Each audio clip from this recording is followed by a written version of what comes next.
اعوذ باللہ من الشیطان اللعین الرجیم بسم اللہ الرحمن الرحیم رب اشرح لی صدری ویسر لی امری واحلل عقدۃ من لسانی یفقہوا قولی ان اللہ وملائکتہ یصلون علی النبی یا ایھا الذین آمنوا صلوا علیہ وسلموا تسلیما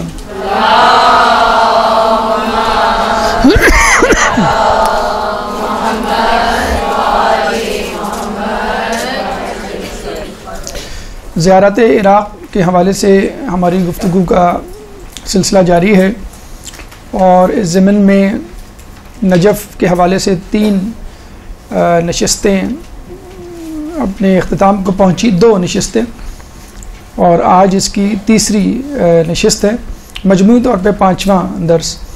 لیکن جیسے کہ آپ کو معلوم ہے، ہمارا ارادہ تو نہیں معلوم تھا اتنی تفصیل میں جانے کا، لیکن جیسے جیسے کتابوں کا مطالعہ کیا، ویب سائٹس کھنگالیں اور دیگر ذرائع استعمال کیے، تو پتہ چلا کہ حرم مطہر علوی جو ہے وہ خود ایک پراسرار مقام ہے، ایک ہیبت ناک مقام ہے، ایک روحانی مرکز ہے۔ یہ کسی کو بول دیں جی، ایک درود پڑھ دیں محمد علیہ۔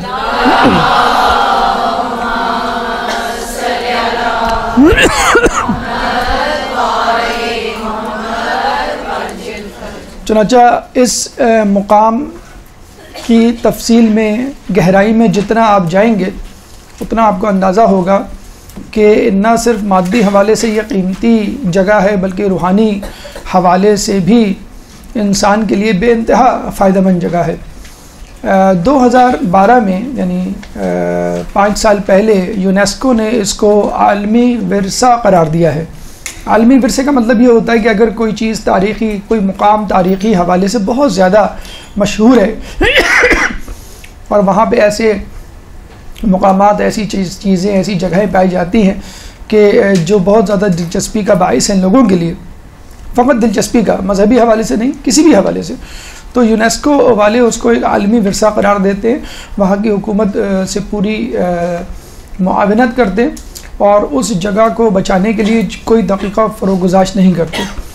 تو وہ خود بھی کوآپریٹ کرتے ہیں اور وہاں کی گورنمنٹ سے بھی کہتے ہیں کہ آپ جو ہم سے مانگ سکتے ہیں مدد کے حوالے سے، لاجسٹک سپورٹ یا فائنینشیل یا کسی بھی حوالے سے، تو ہم اس کی معاونت کے لیے تیار ہیں، لیکن یہ جگہ ایسی ہے، اس قابل ہے کہ اس کو بچایا جائے، اس کو محفوظ رکھا جائے اور اس کو لوگوں کے لیے کھلے عام جو ہے وہ اوپن کیا جاتا ہے کہ لوگ یہاں پہ سیاحت کے لیے آئیں۔ ان کے لیے تو لفظ سیاحت استعمال ہوتا ہے کہ قابل دید جگہ ہے، انٹرسٹنگ جگہ ہے، دلچسپ جگہ ہے، لیکن ہمارے لیے تو ایک روحانی جگہ بھی ہے۔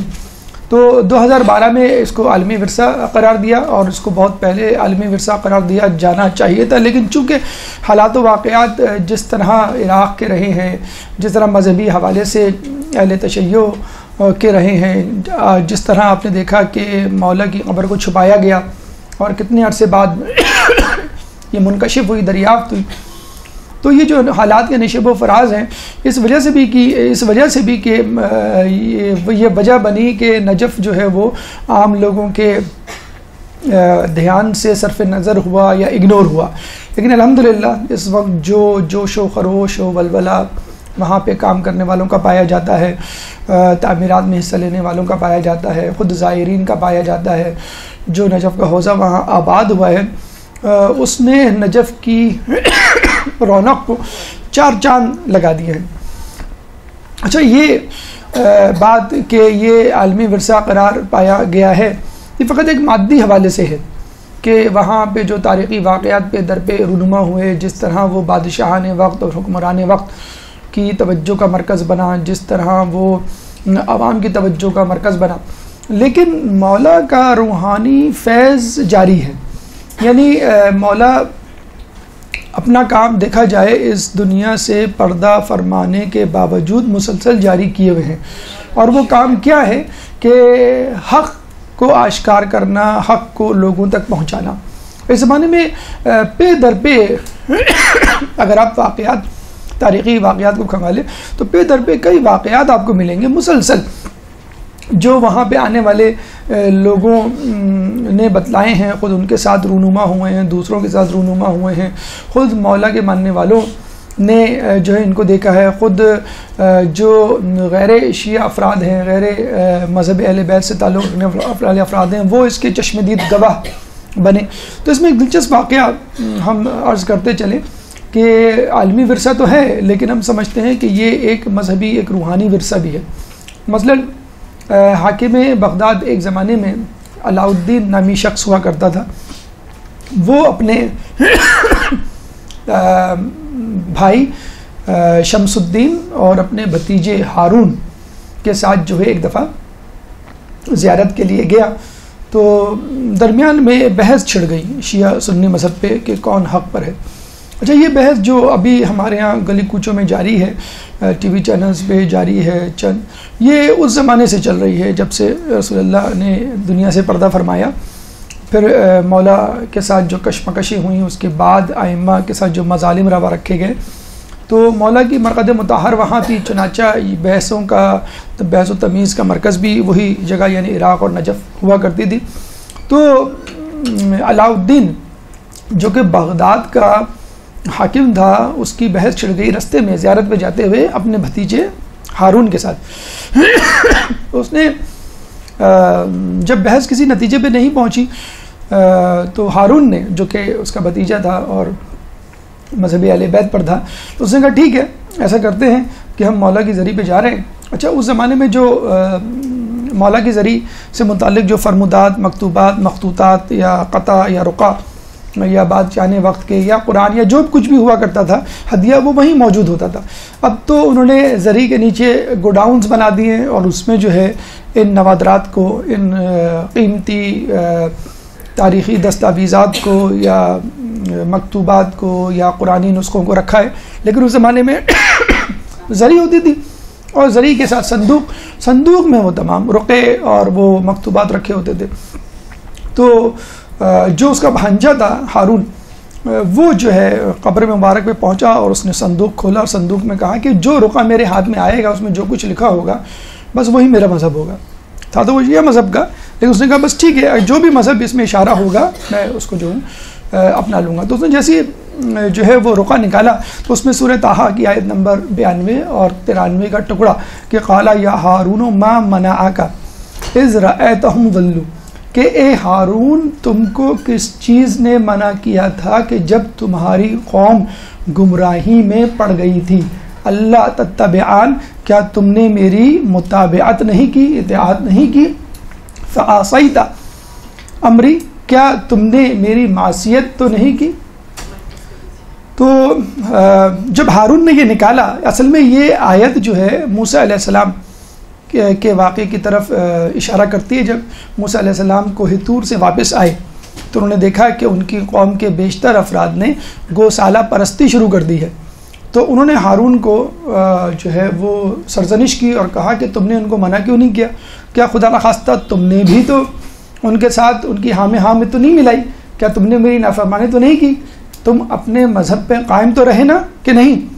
یعنی تم جس مذہب پہ ہو وہ حق مذہب ہے، تم کسی اور کے کہنے پہ اس کے مذہب کی اطاعت نہ شروع کر دینا۔ تو ہارون جو اس کا بھتیجا تھا وہ پہلے سے ہی مذہب حق پہ تھا، لیکن اس نے کہا چلے ٹھیک ہے کوئی بات نہیں، میں فار دا ٹائمنگ نیوٹرل ہو کے یہ دیکھتا ہوں کہ استخارہ کیا آتا ہے، یہ اللہ کی طرف سے جو ہے وہ حکم کیا ملتا ہے۔ تو جب اس نے یہ نقعہ نکالا، یہ جو ہے وہ پرچہ نکالا، تو اس پہ یہ آیت لکھی ہوئی تھی۔ تو فوراً اس کا جو چچا تھا جو حاکم بغداد تھا علاء الدین، وہ اسی وقت شیعہ ہو گیا۔ اللہم صلی اللہ۔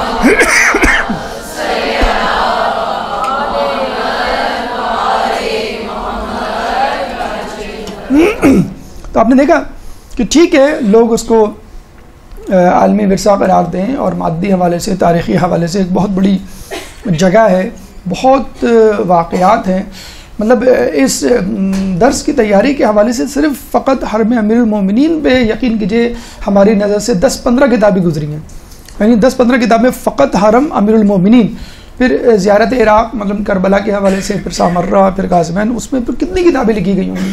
تو 10-15 کتابیں تو فقط اسی میں ہی آپ جو ہے اگر حرم المومنین پہ چلے جائیں، اور ایک ایک کتاب بعض اوقات اتنی ضخیم اور اتنی تحقیقی ہوتی ہے کہ آدمی پورا اس میں جو ہے وہ اگر لگ جائے تو سال بھر جو ہے وہ گزر جائے۔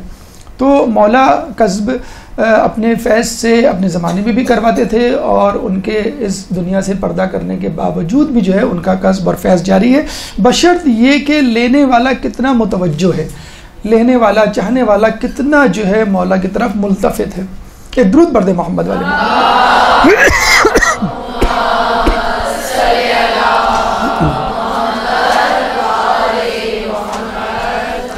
دیکھیں اس سے پہلے جو ہم نے گفتگو کی تھی، اور گفتگو میں ہم نے آپ کو بتلایا تھا کہ آپ کو جو ہے وہ حرم مطہر کا یہ نقشہ اپنے ذہن میں رکھنا ہے۔ کم و بیش 15 مقامات آپ کے سامنے ہیں، 7 مقامات ہم نے ڈسکس کر لیے تھے، غالباً 8ویں مقام سے آج ہم نے اپنا سفر شروع کرنا ہے۔ تو پہلا جو مقام تھا وہ تھا انٹری، جو باب امام علی رضا یا باب کبیر کہلاتا ہے، اور یہ جو ہے مشرق کی طرف کا دروازہ ہے، اور یہاں پہ جب داخل ہوں گے آپ تو سیدھے ہاتھ پہ ایک چھوٹا سا دروازہ ہے، باب مسلم بن عقیل، اس کے بارے میں بھی ہماری گفتگو ہو چکی تھی۔ پھر تیسرے نمبر پہ مسجد خضرا، اس کا بیک گراؤنڈ اور اس کا ہسٹوریکل پس منظر جو ہے وہ بھی آپ کے سامنے رکھ دیا گیا تھا۔ پھر جو ہے وہ صحن غریبیہ، اس کے بارے میں گفتگو ہو چکی تھی۔ 5ویں نمبر پر باب توسی، باب توس جو شیخ توسی کے نام پر ہے، اور ان کے اس دروازے کے باہر ہی آپ کی قبر مبارک اور آپ کا مکان اور آپ کی لائبریری، آپ کا مدرسہ جہاں پڑھایا کرتے تھے، آج آپ وہیں پر دفن ہیں۔ اس کے اپوزٹ میں ہم نے کہا تھا ایوان علماء، جس میں 12 علماء دفن ہیں، جس میں 2 علماء ملا محمد نراقی اور ملا احمد نراقی، اس کے بارے میں ہم نے آپ کے سامنے ڈسکس کیا تھا۔ 7واں جو نمبر ہے، ہم تھوڑا سا آگے جائیں تو آپ کو ملے گا عمران بن شاہین، آپ نے جو پڑھی ہوگی مسجد، کہ وہ ایک شخص تھا جو کہ اسد الدولہ جو ہے سے بھاگ کر آیا تھا، اور اس نے منت مانی تھی میری جان بچ گئی تو یہاں پہ میں مسجد تعمیر کراؤں گا۔ یہ 7واں ہے، ٹھیک ہے۔ تو اگر ہم یہاں سے سٹارٹ کریں، باب کبیر سے ہم انٹر ہوئے، یہ باب کبیر، باب امام علی رضا یا باب کبیر، باب مسلم بن عقیل، پھر تیسرے نمبر پہ باب مسجد خضرا ہے، پھر جو ہے صحن غریبیہ، 5ویں نمبر پہ باب توسی ہے، 6 نمبر پہ ایوان علماء ہے، اور یہ 7ویں نمبر پہ عمران بن شاہین، ٹھیک ہے۔ ہم باب کبیر میں داخل ہونے کے بعد اینٹی کلاک وائز جا رہے ہیں، ٹھیک ہے، یعنی اپنے دائیں طرف مڑیں گے اور پھر مڑتے چلے جائیں گے، اور جتنے بھی اس میں مراکز، جتنی بھی جگہیں، جتنے بھی باب یا رواق یا مینار یا جو بھی چیز آئے گی اس کو دیکھتے ہوئے چلے جائیں گے۔ پھر ہم پورا چکر کمپلیٹ کریں گے، اور ہم یہاں دوبارہ گھوم کے باب کبیر پہ اینٹی کلاک وائز پورا ایک گھڑی کی طرح، گھڑی کی سوئی کی طرح چکر مکمل کر کے واپس آئیں گے۔ تو 15 تو اسپاٹس اس میں ہی ہیں، تو کم و بیش یہ تو آپ ذہن میں رکھیں۔ اب 15 کے بعد جو ملحقات یعنی جو اٹیچڈ چیزیں ہوں گی اس کا بھی انشاءاللہ آج ہم تذکرہ کریں گے۔ تو انشاءاللہ امید ہے کہ آج ہم حرم اس حد تک مکمل کر لیں گے، لیکن حرم میں موجود اور مدفون علماء وہ رہ جائیں گے، انشاءاللہ وہ کوشش کریں گے کہ ہم اگلی نشست میں مکمل کریں، پھر شاید اس کے بعد ممکن ہوگا کہ ہم حرم سے باہر نکلیں۔ تو ابھی ہم ہنوز دلی دورست، ابھی ہم حرم کے اندر ہی ہیں، ٹھیک ہے۔ تو عمران بن شاہین ہم نے مکمل کر لی تھی، اور اس کے بعد جو ہے وہ ہم 8ویں نمبر پہ جا رہے ہیں، اور وہ ہے مکتبہ حیدریہ۔ مکتبہ حیدریہ جیسا کہ نام سے ظاہر ہے کہ یہ ایک مکتب ہے، یہ ایک لائبریری ہے، اور بہت ہی وسیع و عریض لائبریری ہے۔ اس کے بارے میں کہا جاتا ہے کہ ہزاروں نہیں لاکھوں کتابیں اور مکتوبات، مسودات، مخطوطات اس میں موجود ہیں، یعنی کتابیں تو الگ موجود ہیں، کتابوں کے ساتھ ساتھ جو خطوط لکھے گئے تھے، مثلا کسی بادشاہ نے لکھے تھے، کسی والی کے حوالے سے، مولا کی زری کی تزئین و تعمیر و آرائش کے حوالے سے، یا کسی مذہبی شخصیت مثلا علماء دین کا کوئی خط امپورٹنٹ کسی کے لیے لکھا گیا، تو وہ یہاں پر آپ کو اس مکتبہ حیدریہ میں مل جائے گا، جس کو باقاعدہ ایک لائبریری کی شکل دے دی گئی ہے۔ اور جب آپ جائیں گے انشاءاللہ یہ ہے، دیکھیں مکتبہ حیدریہ، یہ جو 2 ایوان نظر آ رہے ہیں اس پہ بلیک بینر اور ریڈ سے جو کچھ لکھا ہوا ہے، یہ ہے مکتبہ حیدریہ۔ بیسیکلی اب یہ لائبریری بن چکا ہے، یعنی صحن سے متصل ہے، آپ جائیں گے انٹر ہوں گے تو اندر آپ کو لائبریری، آپ کو معلوم بھی نہیں ہوگا کہ میں کہاں آ گیا، میں کہاں آ گیا۔ یہ دیکھیں، یہ ہے ان سائڈ ویو آف مکتبہ حیدریہ۔ بالکل آپ کو لگ رہا ہے کہ کسی پوش علاقے کی، پوش سٹی کی پوش لائبریری میں آ کے بیٹھ گئے ہیں، وہاں اے سی لگا ہوا ہے، ٹیبل چیئر اور شیلف میں کتابیں سجی ہوئی ہیں، آپ مزے سے جائیں، وہاں بیٹھیں، جو کچھ پڑھنا ہے، انٹرنیٹ وہاں پہ موجود ہے، CDs وہاں پہ موجود ہیں، کمپیوٹر وہاں پہ موجود ہے، کتابیں موجود ہیں. سکون سے بیٹھ کے اگر آپ صبح سے بھی جائیں تو رات گئے تک آپ وہاں اسٹڈی کر سکتے ہیں. جیسے کراچی میں یا کراچی سے باہر جو جگہ ہیں مشہور جو سٹی یا بڑے سٹیز ہوتے ہیں جہاں پہ لائبریریز ہوتی ہیں، وہ یہاں پر موجود ہے. یہاں پر کتابوں کے علاوہ جو میں نے بتایا کہ تاریخی حوالے سے اہم دستاویزات ہیں وہ موجود ہے. ایک اہم دستاویز کا ذکر کرنا ضروری ہے یہاں پر. نادر شاہ ایران کا بادشاہ تھا اور 13ویں صدی میں یہ برسر اقتدار آیا تھا 200 سالہ صفوی حکومت کے اختتام پر، اور اپنے زمانے کا بہت بڑا بادشاہ تھا. اس کو نپولین بوناپارٹ یعنی مسلمانوں کا نپولین بوناپارٹ کہا جاتا ہے، اور کچھ لوگ اس کو سکندر ثانی کہتے ہیں. بہت ہی جنگجو دلیر اور بہادر آدمی تھا. تو صفوی حکومت کے بعد اس نے ایران کی حکومت سنبھالی اور ایران کے بعد عراق آیا، پھر فتوحات کرتے کرتے کرتے یہ چلا گیا انڈیا، وہاں پہ فتوحات کی، اور پھر وہاں سے جب یہ واپس آیا عراق تو یہاں جب اس نے یہ حالات دیکھے اور لوگوں کا جو جوش اور ولولہ محبت دیکھی مولا سے، تو اس نے جو ہے یہ فیصلہ کیا کہ اس کو خوب سے خوب تر بنایا جائے. ویسے تو شاہ صفوی کے زمانے میں تزئین و آرائش شروع ہو گئی تھی، لیکن اس کے زمانے میں سونے کی اینٹیں لگوائی گئیں.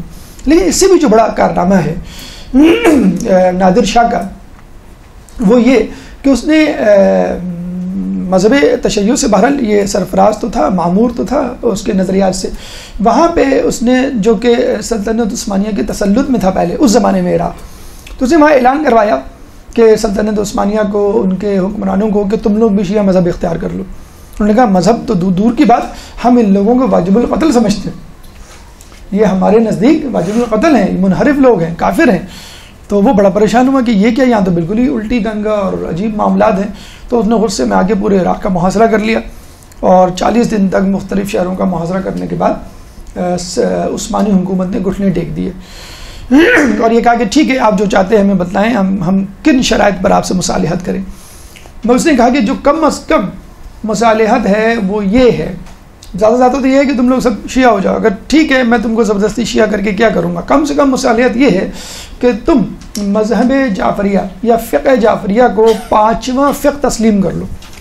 یعنی آپ کے پاس 4 فقہ موجود ہیں اہل سنت میں، مثلا مالکی ہے، حنبلی ہے، شافعی ہے، حنفی ہے، 5 فقہ ہے نا، فقہ حنفی، فقہ شافعی، فقہ مالکی، فقہ حنبلی.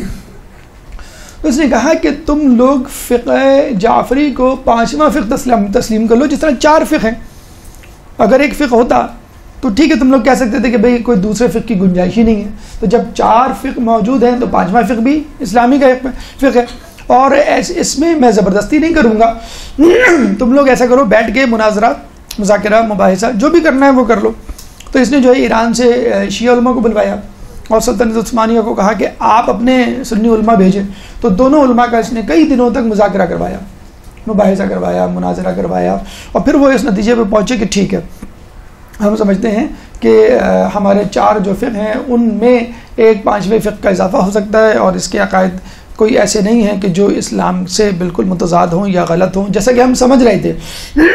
عمومی طور پہ انہوں نے تو شروع میں یہی تاثر دیا، جس طرح آج کل بھی جو ہے وہ ایک الزام لگا دیا جاتا ہے منحرف ہیں، غلو کرتے ہیں یا کافر ہیں وغیرہ وغیرہ. جب انہوں نے ڈسکس کیا اور مطالعہ کیا تو اس نتیجے پہ پہنچے کہ it could be one of the فقہ، ٹھیک ہے 5واں فقہ. تو اس نے باقاعدہ تحریر لکھی، سنی اور شیعہ علماء بیٹھے اور باقاعدہ تحریر لکھ کے اس بات کو انڈورس کیا، ان کی تصدیق کروائی، ان کے سگنیچر کروائے کہ ٹھیک ہے فقہ جعفریہ بھی ہمارا اسلام کا ایک 5واں فقہ ہوگا. اور باقاعدہ طور پہ وہ تحریر لکھی گئی. وہ تحریر آج بھی اس لائبریری جس کا ہم نے تذکرہ کیا ہے، حیدریہ لائبریری میں موجود ہے. تو یہ نادر شاہ کی ایک بہت بڑی کاوش ہے، اور ان لوگوں کی آنکھیں کھول دینے کے لیے کافی ہے کہ جو لوگ یہ کہتے ہیں کہ شیعہ فرقہ جو ہے منحرفین کا فرقہ ہے یا جو ہے وہ ضد اسلام عقائد کا حامل ہے، تو وہ یہ اگر رقعہ پڑھ لے تو اس میں بہت چیزیں سمجھ میں آ جائیں گی. جیسے ہم نے آپ کو بتایا کہ یہ کتابوں سے بھرپور لائبریری ہے. کچھ لوگوں نے اس لائبریری کی ترقی اور ترویج کے لیے اپنی ذاتی لائبریری ہبہ کر دی. جیسے ہم آج کل کرتے ہیں، آپ کو کہیں شفٹ ہونا ہے، آپ نے اپنے گھر کی کتابیں جو ہیں کسی مدرسے میں دے دی، مسجد، مدرسہ. تو کچھ لوگوں کی ذاتی لائبریریاں جو ہے اس لائبریری کا حصہ ہیں. تو یہ ایک بہت ہیوج قسم کی لائبریری، یوں سمجھ لیجیے ٹاپ 3 ٹاپ 5 لائبریریز میں اس کا نجف میں شمار ہوتا ہے. یہاں پہ ایک تذکرہ ضرور ہم کریں گے BBC کے ایک آرٹیکل کا، 25 دسمبر کو وہ چھپا ہے. آپ چاہیں تو bbc.com/مہاپارا صفدر جنہوں نے لکھا ہے اس کے حوالے سے.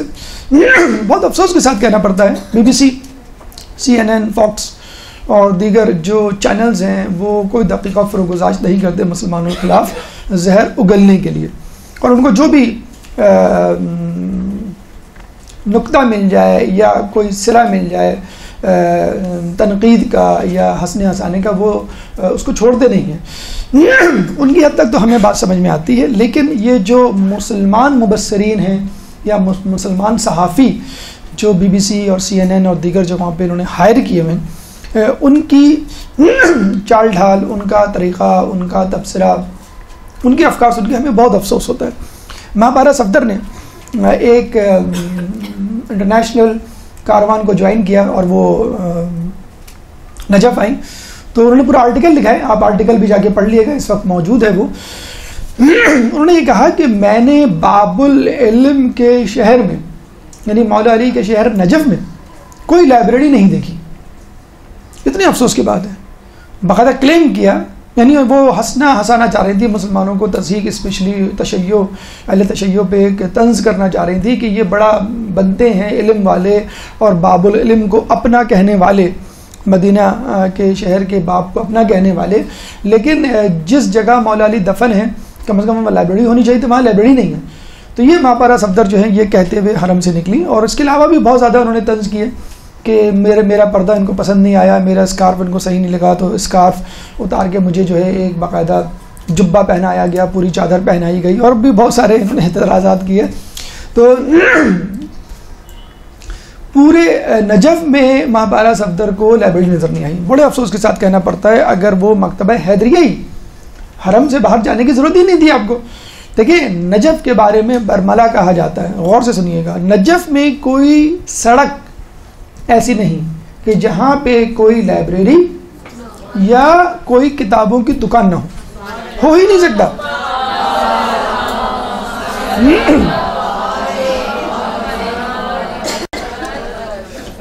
نجف میں کوئی سڑک ایسی نہیں، کوئی راستہ، کوئی شاہراہ ایسی نہیں کہ جہاں پہ کوئی لائبریری یا دکانوں کی کتاب نہ ہو. تو وہاں پہ آپ ایسا شخص جو خود تعلیمی یا علمی حوالے سے کوئی سوجھ بوجھ رکھتا ہو، تعلیمی یافتہ ہو، وہ ایسی بات کہے تو بہت افسوس ہوتا ہے. دیکھیں گوروں کی نوکری کرے، ہمیں کوئی اعتراض نہیں، مجبوراً کرنی پڑ جاتی، لیکن گوروں کی غلامی نہ کرے. خدا را چند ہزار پاؤنڈ یا چند ہزار ڈالرز کے عوض اپنے ایمان کو نہ بیچے. یہ نہ ہو کہ جو آرٹیکل یا جو کوششیں آپ مسلمانوں پہ ہنسنے کے لیے آج کر رہی ہیں، یہی کوششیں قیامت میں الٹی ہو جائیں اور لوگ اس وقت آپ پر ہنسیں. تو ہم اپنی آواز BBC اور ان کی مبصرہ مہاپارا صفدر کو پہنچانا چاہتے ہیں. اگر وہ سن رہی ہیں تو آئندہ اس طرح کے غیر ذمہ دارانہ بیانات اور کالم یا آرٹیکل سے پرہیز کریں اور لکھنے سے پہلے تحقیق کر لیں. ایک درود پڑھ دیں محمد علی.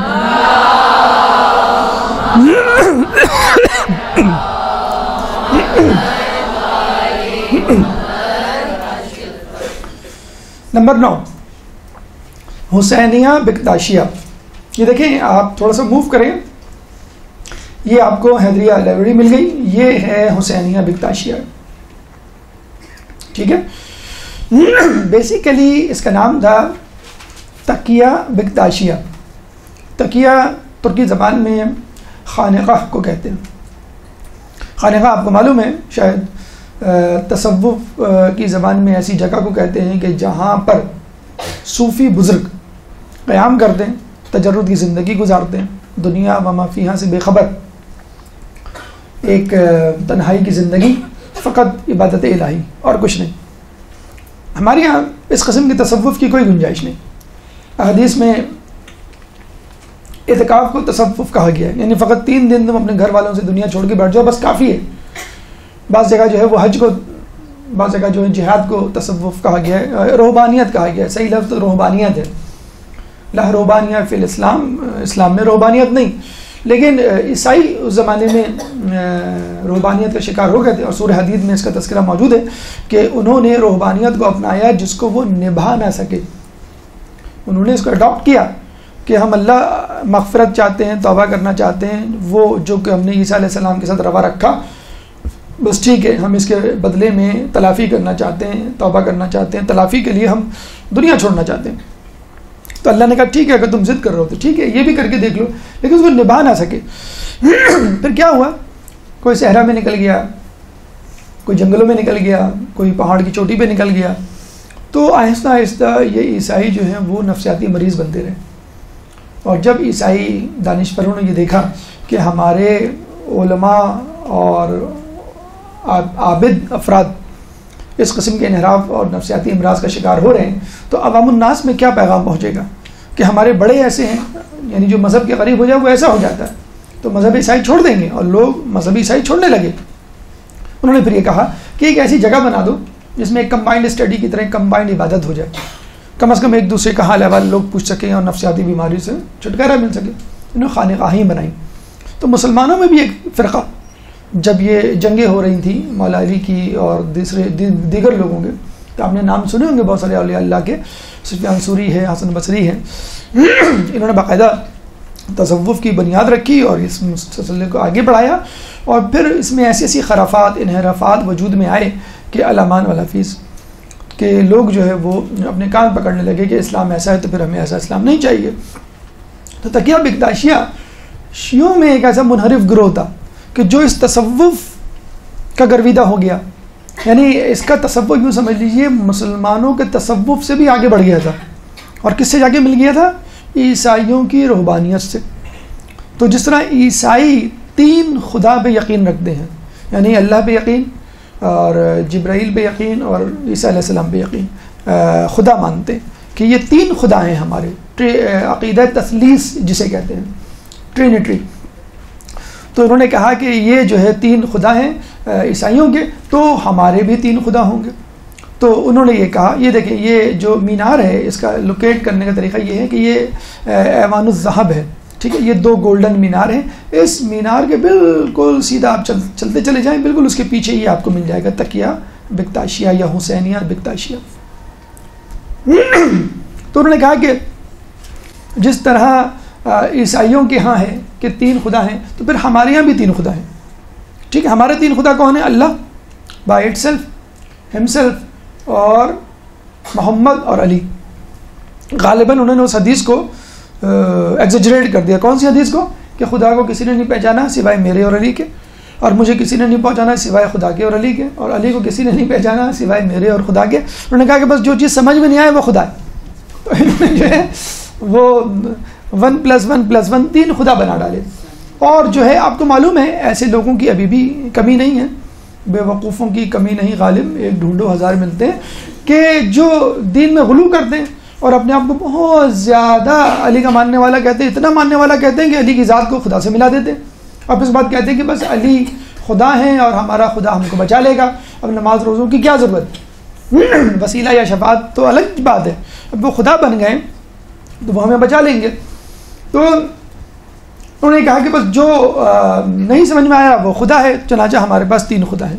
اچھا، یہ لوگ نماز روزے سے بالکل دور ہیں. جیسے اسماعیلی فرقہ ایک نکلا جو چھٹے امام کے بعد الگ ہو گیا، یہ بھی نماز روزہ سے دور ہے، یہ بھی نماز روزہ حجاب وغیرہ تمام سے دور ہیں، اور ان کا عملی یا فروعی احکامات سے کوئی تعلق نہیں. فقط جو عملی مظاہرہ کرتے ہیں اپنے آپ کو شیعہ ظاہر کرنے کا، وہ سال میں 10 دن، سوری ٹو سے ہمارے یہاں بھی کچھ لوگ ایسے ہی کرتے ہیں کہ سال میں 10 دن، پہلی محرم سے 10 محرم تک، تو 10 محرم تک یہ خوب مجلس و ماتم کرتے ہیں. اور ان کے یہاں خاص ماتم ہوتا ہے گج لری ماتم. تو بہت خطرناک، بہت ہی جو خوار ماتم ہوتا ہے، اور نماز روزے کا کوئی وہ نہیں. اچھا، ان کے یہ ہے کہ اگر کوئی شخص ان کے فرقے میں شامل ہو جائے تو باقاعدہ بہت بڑی دعوت دی جاتی ہے، اور اس دعوت میں کیا سرو کیا جاتا ہے؟ شراب اور پنیر. خیر ایسی یہ حیرانی کی بات نہیں، ہمارے یہاں بھی علی کی بوٹی ہے، اگر کبھی جائیں آپ کو بھی مل جائے گی وہ، تو بڑے فخر سے لوگ کھاتے ہیں اور استعمال کرتے ہیں. تو اپنے اوپر بھی ہنسنا اچھی بات ہے تاکہ پتہ چلے کہ ہمارے یہاں اس قسم کے لوگ ہیں تو ان سے آپ دور رکھیں. دیکھیں زیارت کا ایک مقصد یہ بھی ہوتا ہے, زیارت کا مقصد یہ ہے کہ دوسروں کی خامیوں پہ آپ نظر رکھ لیں اور اپنے آپ کو بھول جائیں. تو اگر ان کی شراب پی جاتی تو ہمارے بھی علی کی بوٹی مشہور ہے, ہمارے یہاں بھی کچھ جگہیں کچھ اسپاٹس ایسے ہیں جہاں کہ آپ کو مل جائیں گے. داتا گنج بخش کے یہاں جو دھماکہ ہوا ہے, جو لوگ افسوس نہیں کر رہے ہیں وہ یہی کہتے ہیں کہ افسوس کرنے کی کیا بات ہے, وہاں تو یہ ہوتا ہے, یہ ہوتا ہے, یہ ہوتا ہے, اور پاکستان میں سارے مزارات کو ختم کر دینا چاہیے, فلاں فلاں فلاں. ہم نے کہا آپ نے غالباً مزار دیکھے نہیں ہیں. ہم نے کہا ابھی ہم ریسنٹلی عراق سے ہو کے آ رہے ہیں, 10-15 مزار پہ گئے, ہمیں تو وہاں پہ کوئی علی کی بوٹی نظر نہیں آئی, ہمیں تو وہاں پہ کوئی گانا بجانا نظر نہیں آیا, ہمیں وہاں پہ کوئی مکس گیدرنگ نظر نہیں آئی, ہمیں جو ہے وہاں پہ کوئی بدعت نظر نہیں آئی. ہم جاتے تھے فوراً وضو خانے میں وضو کرتے تھے, 2 رکعت نماز پڑھتے تھے, زیارت پڑھتے تھے, سورہ فاتحہ توسل کرتے تھے, واپس آ جاتے تھے. کوئی ایک چیز آپ نظر آ دیں. پھر انہوں نے کہا کہ ہاں آپ صحیح کہہ رہے ہیں کہ مزار ہوں تو پھر ایسے ہونے چاہیے. تو ہمارے یہاں جب آپ ایک چیز کو غلط بنا دیں, غلط طریقے اس میں رائج کر دیں اور پھر کہتے ہیں اس کو ہٹا دو یہاں سے, یعنی مسجد میں کل چرس بکنے لگے تو آپ مسجد ختم کر دیں گے کیا؟ خانہ کعبہ میں آج کیا میوزک کے آلات عام نہیں ہو گئے حدیث کے مطابق کہ ایک زمانہ آئے گا لوگوں میں کہ حج پہ یا بیت اللہ میں میوزک کے آلات عام ہوں گے, تو آج کیا میوزک نہیں بجتے ہوئے آپ نہیں دیکھتے؟ تو اگر خانہ کعبہ میں شرک شروع ہو جاتا ہے تو خانہ کعبہ ڈھا دیں گے آپ کیا؟ مسجد نبوی میں شرک شروع ہو جاتا ہے تو کیا آپ مسجد نبوی ڈھا دیں گے؟ تو آپ ان مزاروں پہ جائیں, ان پہ جا کے درود پڑھیں, فاتحہ پڑھیں اور ان سے قصب حاصل کریں. ان مزارات کا مقصد ہی یہی ہوتا ہے. آپ کو مسجد گنبد, مسجد خضرا یا رسول اللہ کی مسجد نبوی کا سبز گنبد دکھایا جائے اور تھوڑی دیر بعد پھر ایفل ٹاور دکھایا جائے, تو کس کو دیکھ کے آپ کی حرارت ایمانی میں اضافہ ہوگا؟ ایفل ٹاور آپ دیکھیں گے, خوشی خوشی دیکھیں گے, ٹھیک ہے, آپ کی آنکھیں جو ہیں وہ خیرہ ہوں گی, لیکن یہ حرارت ایمانی میں تو اضافہ نہیں ہوگا بالکل بھی. جو سبز گنبد دیکھ کے جو حرارت ایمانی میں, کربلا کا آپ جو ہے وہ حرم دیکھ لیں, مولا کا, امام علی کا حرم دیکھ لیں, اس میں جو, تو بس یہی کیوں رسول اللہ نے کہا اللہم صلی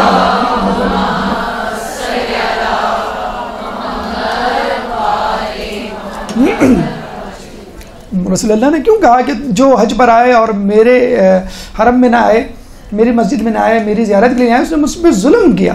اسی لیے تو کہا ہے کہ میری بھی زیارت کرو اگر بیت اللہ کی زیارت کر رہی ہو, اور میرے ساتھ ساتھ ان لوگوں کی بھی زیارت کرو جنہوں نے میری اتباع کی.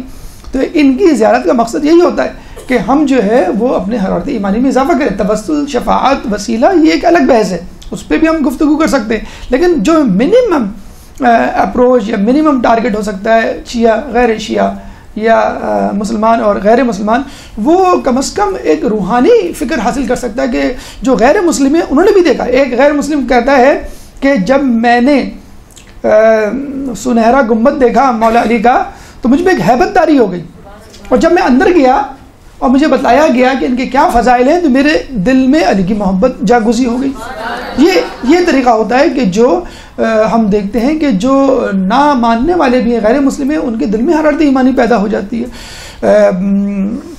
انگریز خاتون کہتی ہیں آپ کیسے مسلمانوں میں, کہہ لیں گے ایک دفعہ میں سیاحت کے لیے ایران گئی, بی بی معصومہ کے حرم میں, وہاں جا کر مجھے ایک عجیب سا لطف آیا اور بس میں شیعہ ہو گئی.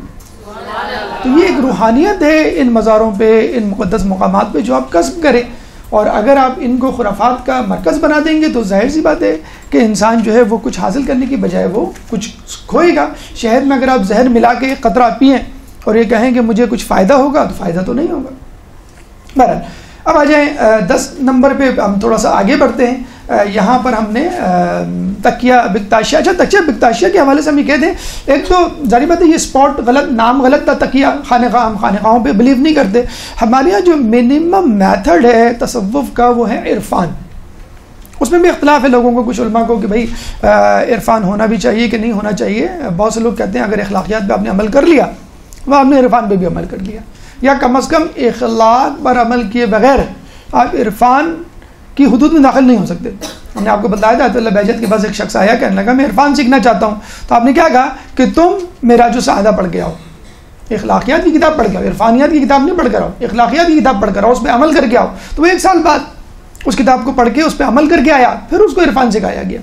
تو اخلاق سیکھے بغیر عرفان نہیں سیکھ سکتے, اور تصوف کی تو کوئی گنجائش ہی نہیں ہے, جو ایک خرافات پہ مبنی جو ہے وہ ایک مذہب ہے, اور خود غیر شیعہ افراد میں بھی بہت زیادہ محبوب نہیں ہے. ٹھیک ہے, تو تو تکیہ بکتاشیہ کو حسینیہ بکتاشیہ میں تبدیل کر دیا گیا، اور حسینیہ لفظ اس جگہ کے لیے استعمال ہوتا ہے جس جگہ کے لیے ہم امام بارگاہ کا لفظ استعمال کرتے ہیں۔ حسینیہ یعنی جہاں پر مجلسیں پڑھی جاتی ہیں، جہاں پہ عزاداری ہوتی ہے، جہاں پہ ماتم اور محافل منعقد ہوتی ہیں، تو حسینیہ بکتاشیہ۔ یہاں بھی ایک سوال ہی اٹھتا ہے کہ اگر یہ منحرف گروہ تھا تو اس کو انٹری کیسے ملی مولا کے حرم میں، اور اس نے یہ ایک مقام کیسے بنا لیا، اور پھر وہ مقام اب تک کسی نہ کسی صورت میں موجود ہے۔ اصل میں اس زمانے میں عثمانی سلطنت کو ضرورت تھی لڑنے والوں کی، جیسے ہماری حکومت کو بھی لڑنے والوں کی ضرورت ہوتی ہے، ان کا جو ہے پشت پناہی کی جاتی ہے۔ جیسے ہمارے یہاں عدالتیں ختم کر دی گئی ہیں، ملٹری کورٹس جو ہے مقدمات آہستہ آہستہ ختم ہو رہے ہیں، اور اسی حوالے سے آپ دیکھ رہے ہیں ہمارے یہاں بم بلاسٹ جو ہے دوبارہ آہستہ آہستہ شروع ہو گئے۔ اور آپ کو پہلے بتلایا بھی تھا کہ جو جتنا بھی ISIS کا کوڑا تھا وہ جو ہے سیریا سے اب ساؤتھ وزیرستان آ کے منتقل ہو گیا۔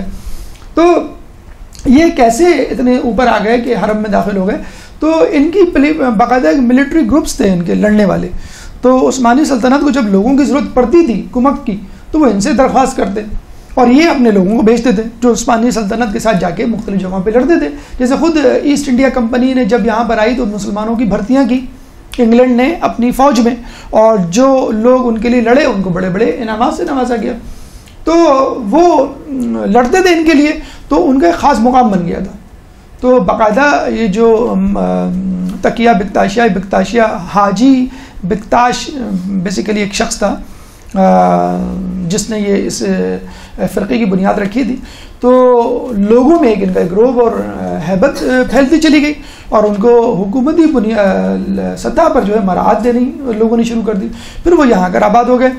سلطان یہ جو آپ کا ترکی کا تھا کمال اتا ترک، 1925 میں اس نے باقاعدہ ہر قسم کے تصوف پہ پابندی لگائی، جس میں یہ تکیہ بکتاشیہ یا بکتاشیہ فرقہ بھی شامل تھا۔ مکمل طور پہ یہ وہاں پہ ختم ہو چکا ہے، لیکن کسی نہ کسی صورت میں یہ موجود ہے۔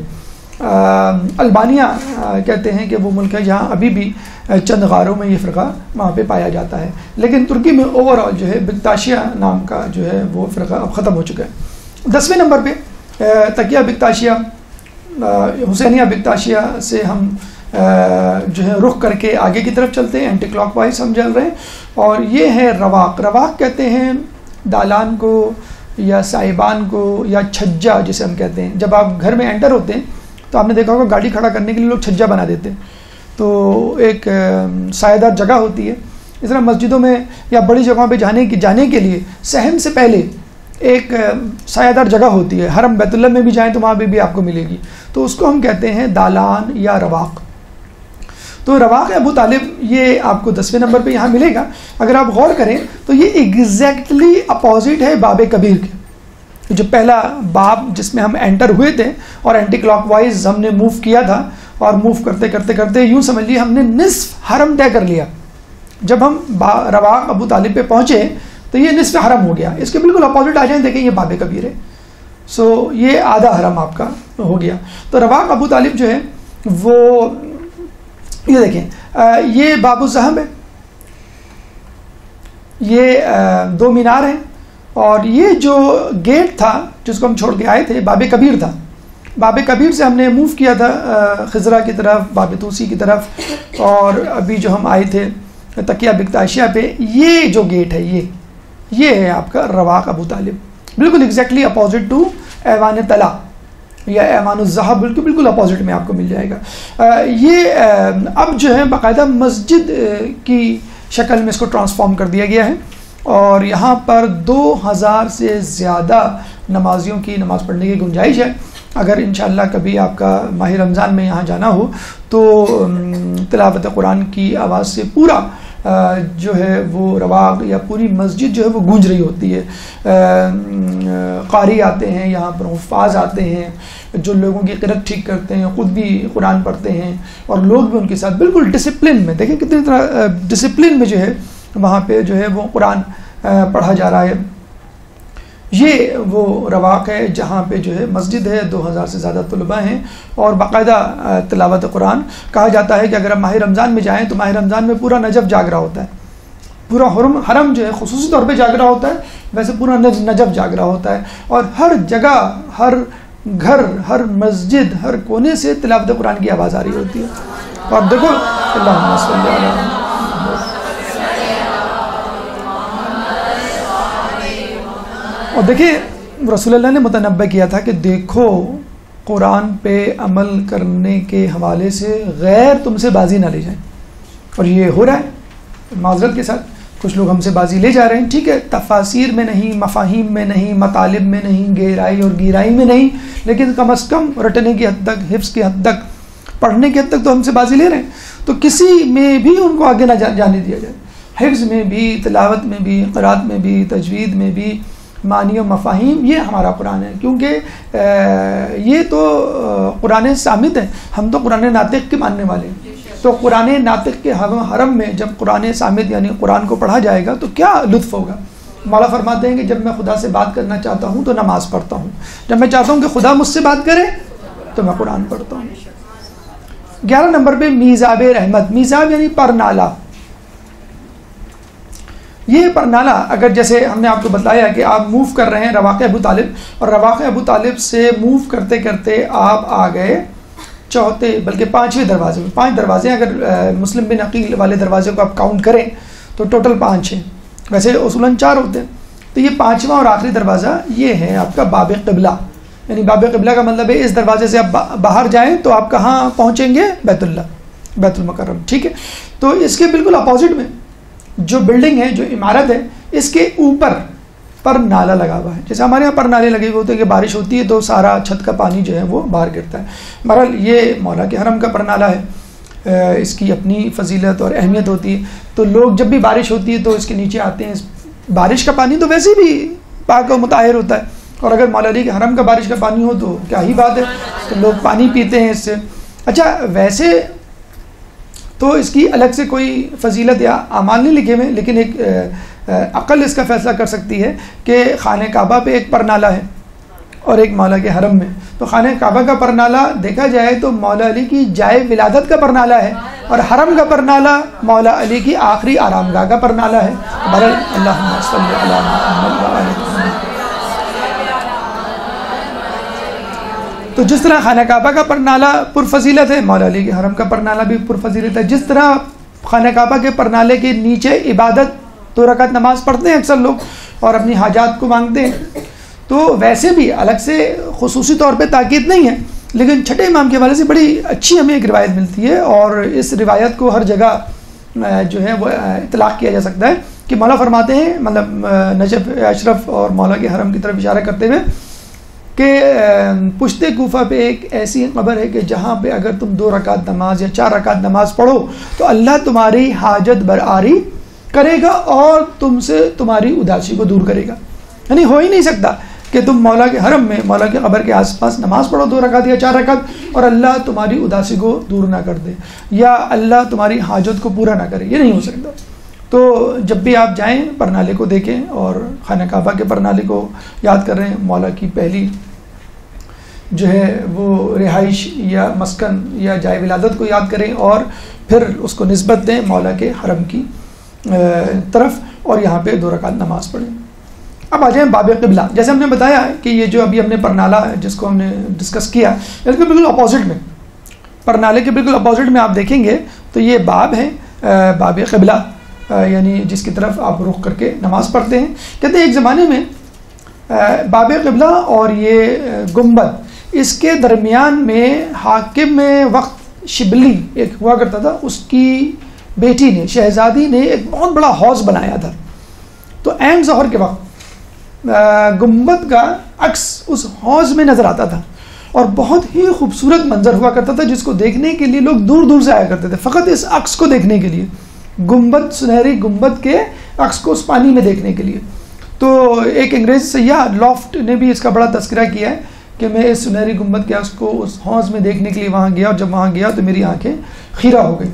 تو ہر شخص نے اپنے اپنی استطاعت اور اپنے اپنے حسن جمال کے حوالے سے مولا کو جو ہے وہ نذرانِ عقیدت پیش کیا ہے.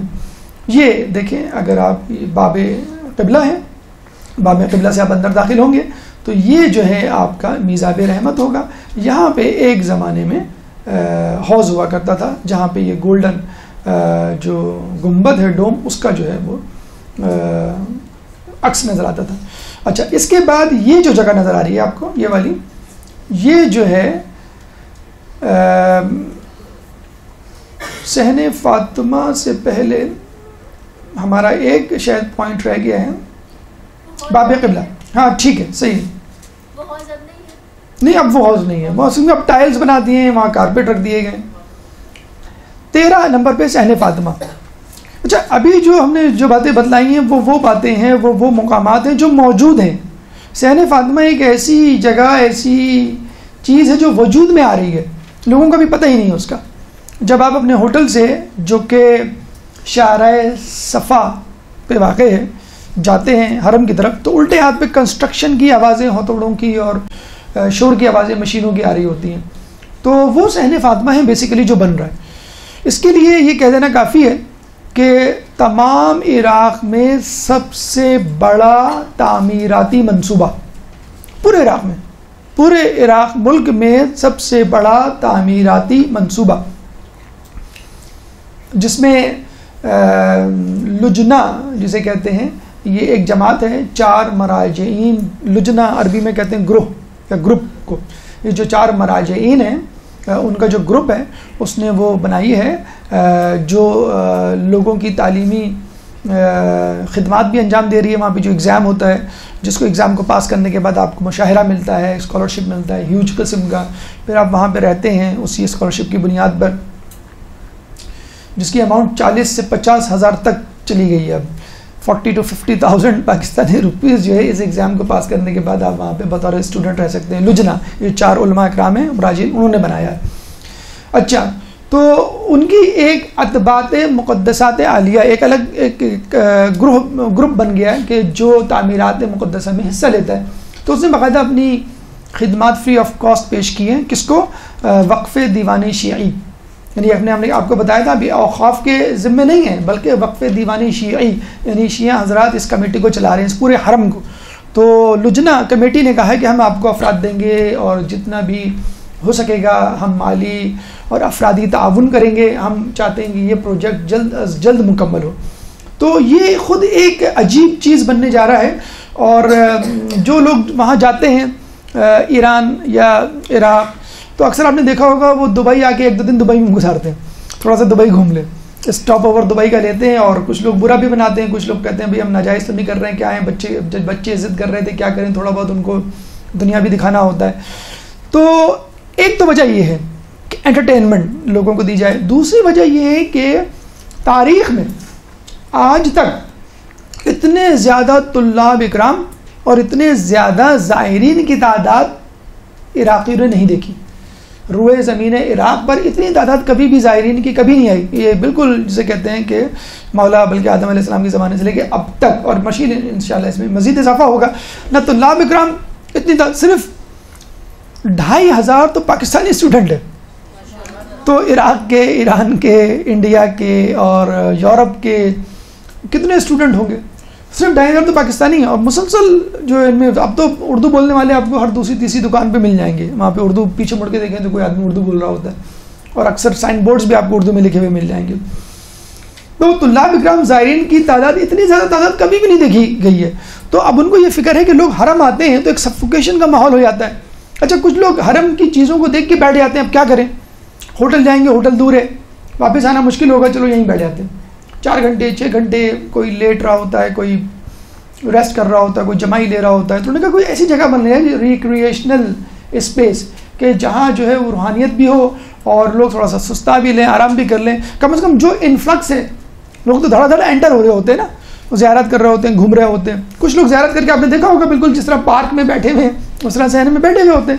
تو یہ 2 چیزیں اور بھی اس کے وہ ہیں مقاصد. مثلا آپ کو ہم نے بتلایا تھا کہ یہ جو زری ہے اس کے نیچے 4 گوڈاؤن ہیں، اور یہ بھی بتلایا تھا آپ کو کہ ایک گودام میں ایک نادر چیز اگر ایک نادر چیز کا ایک ٹکڑا بیچا جائے تو کربلا سے نجف تک پوری ایک شارہ بن سکتی ہے. بتلایا تھا آپ کو، ٹھیک ہے. تو یہ جتنے بھی نوادرات، کتنی تو تلواریں ہیں، یعنی مولا علی کے زمانے سے لے کر اب تک جتنے بادشاہ ہیں عموماً اپنی تلواریں ہدیہ کر کے جاتے ہیں. یہ میری طرف سے، یہ میری طرف سے، یہ میری طرف سے، یعنی یوں سمجھ لیے علی سے صلح کر لی میں نے. تو پھر رقعات ہیں، پھر مکتوبات ہیں، پھر ہیرے جواہرات ہیں. یہ جو آپ کا کوہ نور ہیرا ایک زمانے میں یہیں پر موجود تھا. یہاں سے کیا مغلوں کے بعد مغلوں سے انگلینڈ گورے اٹھا کے لے گئے، اب جو ہے وہ ملکہ برطانیہ کے تاج میں لگا ہوا ہے، سجا ہوا ہے، مقدمہ تو دائر کیا ہوا ہے ہم نے، تو وہ یہی ہم سے کہہ رہے ہیں کہ پہلے کشمیر تو لے لو، تو ہم تمہیں یہ کوئی ہیرا بھی دے دیں گے۔ بہرحال تو ان لوگوں کو دیکھتے ہوئے انہوں نے یہ بنایا صحن مطہر۔ صحن مطہر جو ہے جس کی کنسٹرکشن بہت جاری ہے، پوری بلڈنگ ہے، اور آپ کو یہ سن کے دیکھیں، آپ یہ دیکھیں یہ کتنا بڑا ہے، یہ مولا علی کا حرم ہے، یہ ہے مولا علی کا حرم، دیٹس اٹ، ٹھیک ہے۔ اس کے بعد یہ پورا ٹرائنگل جو چل رہا ہے ٹل دا اینڈ 3 گنا بڑا ہے یہ مولا کے حرم سے۔ صحن فاطمہ یا دامن فاطمہ اتنا وسیع نہیں ہوگا تو کتنا ہوگا، ہونا بھی چاہیے۔ اللہم صلی اللہ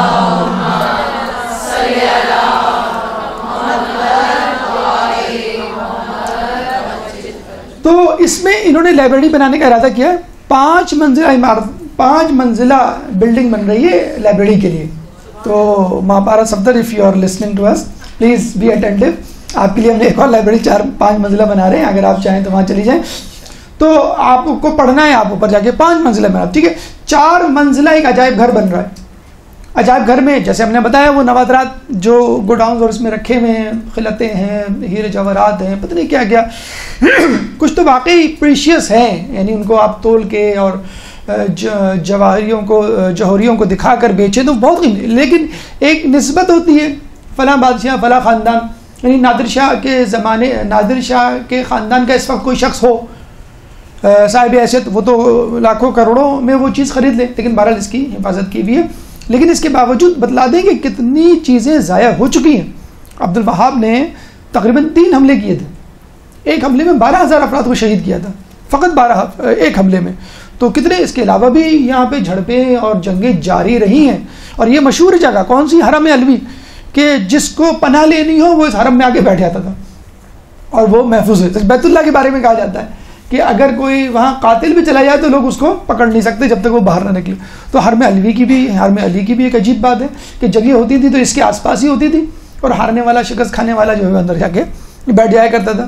مقتدی صدر پہ جب حملے ہوئے تھے، امریکیوں نے جب حملے کیے تو مقتدی صدر اندر ہی تھے، حرم میں تھے، اور الحمدللہ محفوظ رہے۔ آغا سلطانی کو جب پتہ چلا کہ فوراً دورہ جو ہے اپنا غیر ملکی کینسل کر کے واپس آئے، اور پیدل پاؤں پہ چلتے ہوئے وہ حرم مقدس میں اندر داخل ہوئے، اور مقتدی صدر کو اپنے ہاتھ سے پکڑ کر ان کو باہر نکالا، کسی نے چو چرا نہیں کی، اور بالکل باحفاظت جو ہے وہ باہر نکلا ہے۔ تو اتنی بڑی پناہ گاہ ہے کہ جو اس میں داخل ہو گیا اس نے جو ہے وہ حفظ و امان اس کو مل گئی۔ تو آپ نے دیکھا 3 گنا بڑا۔ اچھا اگر آپ تھوڑا سا دقت کریں تو دس از دا سینٹر آف نجف، یہ نجف کا سینٹر ہے۔ اچھا یہاں سے لے کر آپ نے جیسے نجف کے باب سے آپ باہر نکلے، ٹھیک ہے، تو یہ صحن فاطمہ میں داخل ہوئے، داخل ہوتے ہوتے یہ فرض کر لیں اب آپ کو باہر جانا ہے، کہاں، صحن فاطمہ سے باہر، اب آپ اتنا فاصلہ طے کر چکے ہیں، تو اب آپ واپس جائیں گے تو کتنا ٹائم لگے گا آپ کو؟ تو جب آپ اس صحن فاطمہ کے گیٹ سے باہر نکلیں گے تو آپ کو معلوم ہے آپ کہاں نکلیں گے، نجف سے باہر، یہ اینڈ ہے نجف کا، صحن فاطمہ کا جو ایگزٹ ہے that is the and of Najaf. تو یہ حرم سے لے کر صحن فاطمہ کا جو ایگزٹ ہے یہ ریڈیس ہے، ٹھیک ہے، سینٹر آف حرم سے لے کر اینڈ آف باب صحن۔ اب اس ریڈیس میں آپ پرکار گھما لیں، دس از دا اوریجنل نجف، یہ پورا اوریجنل نجف تھا۔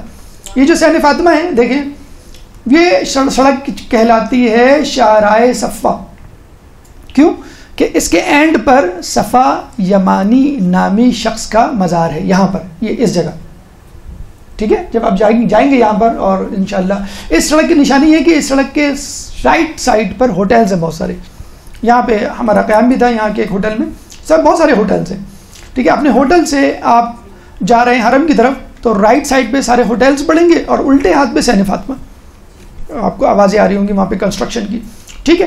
یہ کون سی سڑک ہے، شاہراہ صفا۔ یہ دوسری طرف فرض کر لیں آپ یہاں سے آ رہے ہیں، یہ سڑک کہلاتی ہے شاہراہ امام زین العابدین، ٹھیک ہے، چوتھے امام کے نام پر، اللہم صلی اللہ علیہ وسلم۔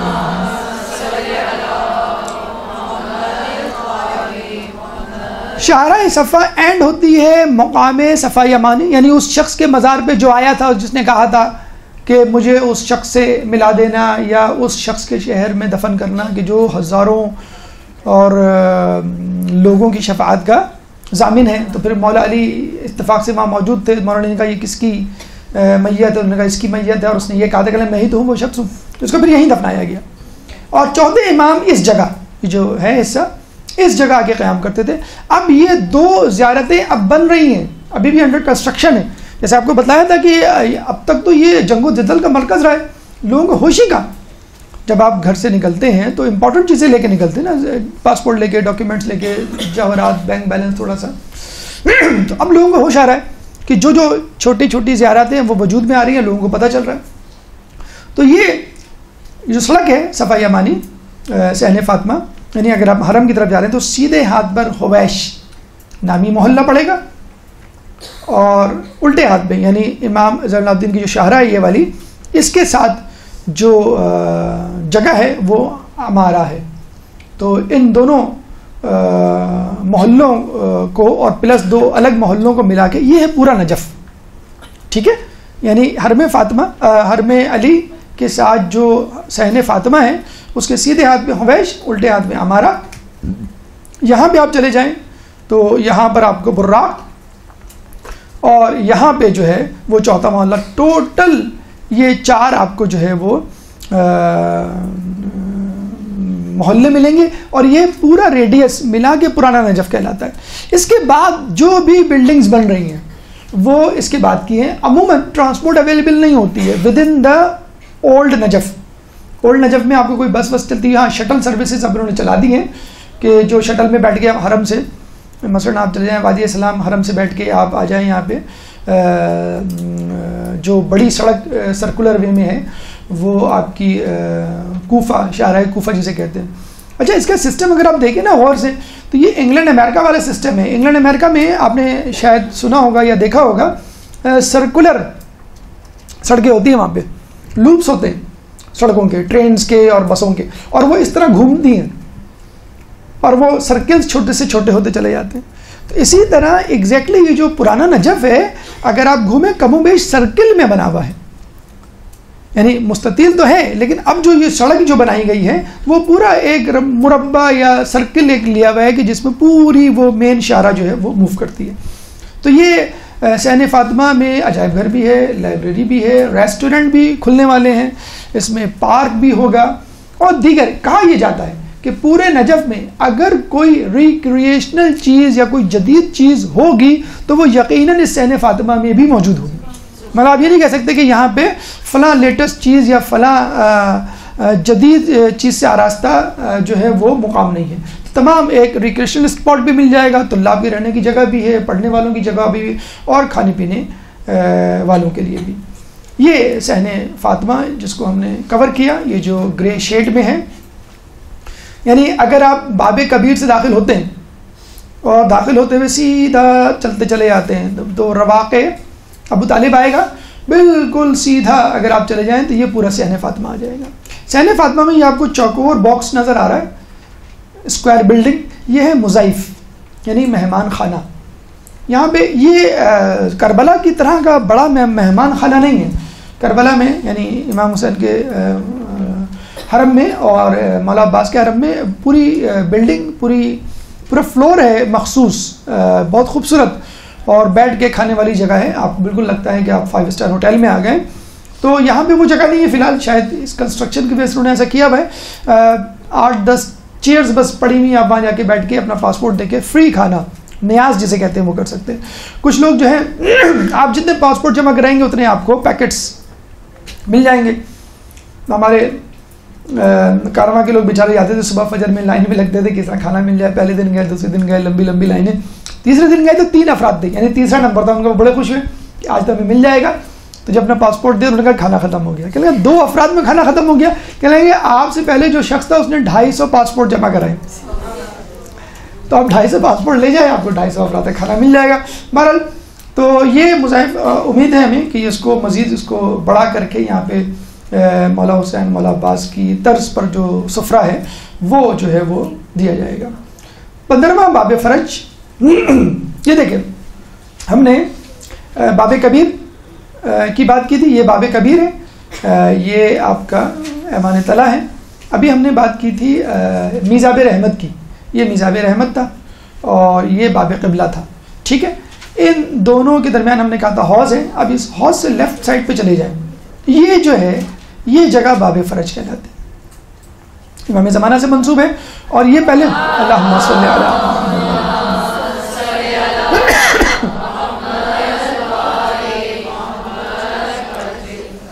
یہ امام کے مقام, امام زمانہ کے مقام کے بالکل اپوزٹ واقع ہے. پہلے ایک حجرہ تھا جس میں ایک گیٹ نکال کر اس کو باقاعدہ باب فرج کا نام دے دیا گیا ہے. یہ آپ کے 15 اسپاٹس اس پکچر کے حوالے سے اپنے اختتام کو پہنچے, لیکن جیسے کہ ہم نے بتایا آپ کو, عبرت لینے والی آنکھیں اور چشم معرفت جو ہے انسان اگر کھلی رکھے تو بہت ساری چیزیں نظر آتی ہیں. تو مزید جو چیزیں ہیں ان کو بھی دیکھتے چلیں. مثلا مسجد راس, یہ جو باب ابو طالب تھا, رواق ابو طالب, اس سے پہلے مسجد راس پڑتی ہے.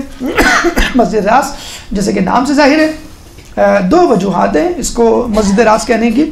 ایک تو یہ کہ مولا کے سر اقدس اس کے قریب ہے, یعنی بالمقابل ہے اس کے, ٹھیک ہے, رواق ابو طالب کے سامنے ہی ہے. دوسرا یہ کہ ایک دفعہ ہمارے چھٹے امام اپنے بڑے صاحبزادے حضرت اسماعیل علیہ السلام کے ساتھ آئے. کہ درود پڑھ دیں محمد والے.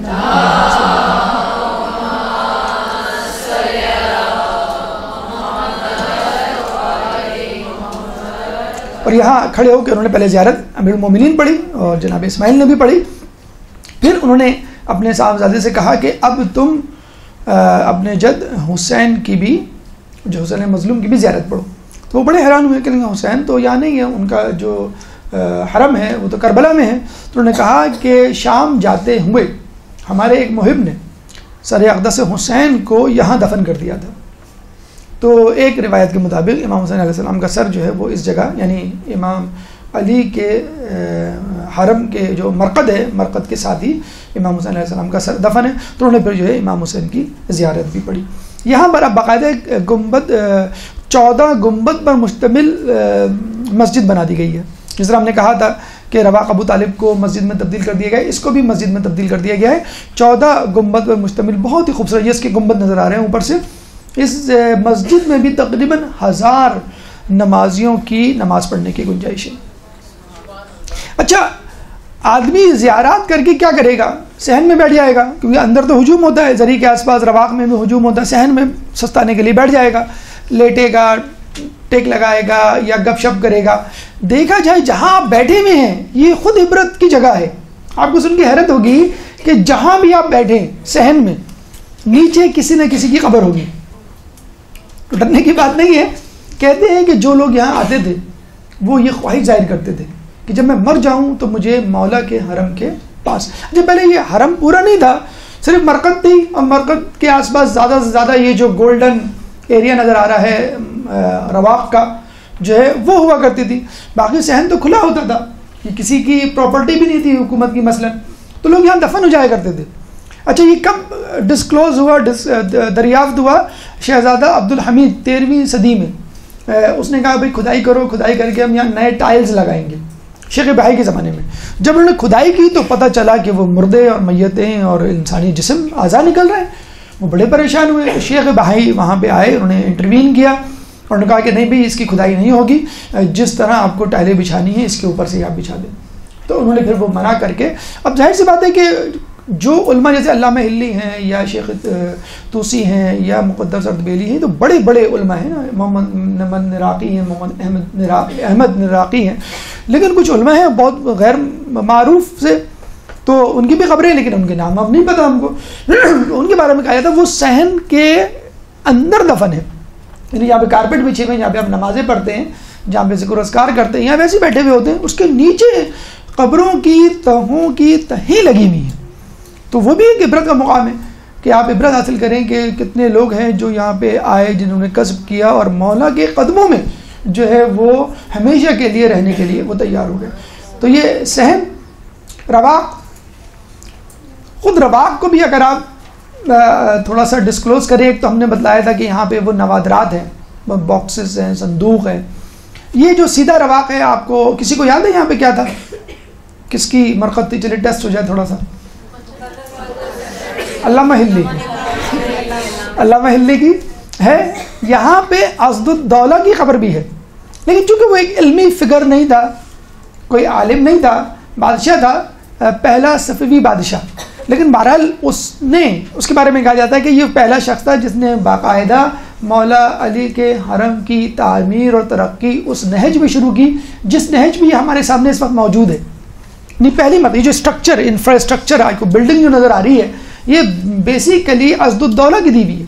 11ویں صدی عیسوی کا ایران کا بہت بڑا بادشاہ، 200 سال تک اس نے حکومت کی ہے اور بہت زیادہ شیعہ مذہب تعلیمات مذہب کو پھیلانے میں اس کا کردار رہا ہے، خصوص طور پہ ایران. اور اس نے کئی کوششیں کی، کتنی مرتبہ کہ عراق کی حکومت، عراق والے نجف کو مجھے دے دیں.